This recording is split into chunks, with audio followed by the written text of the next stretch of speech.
जो लोग स्मोक के अंदर छोड़कर पूरे पंजाब को खुद जिनेवा की सड़कों के ऊपर जो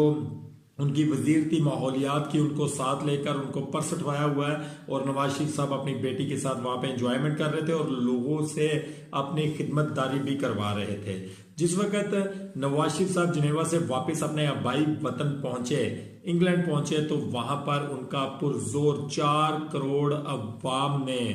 जो है वो उनका इस्तकबाल किया और नवाज शरीफ साहब हाथ लहराते हुए अवाम के अंदर से अपने घर की तरफ चले गए और अवाम को रोकते रहे कि प्लीज नारे मत लगाओ। मैं जो है वो शर्मसार हो रहा हूं कि आप लोग मेरी इतनी तारीफें कर रहे हैं जिसके मैं काबिल नहीं हूं। टोटल 4 आदमी थे जनाब, जिन्होंने इमरान खान साहब की जो है वो उनकी इमरान खान साहब के खिलाफ बदतमीजी करते रहे और नवाज शरीफ साहब को खुश करने के लिए नवाज शरीफ साहब की तारीफों के पुल बांधते रहे और उसके ऊपर मुख्तलिफ किस्म की मीम्स आई हैं जो आप सब लोगों ने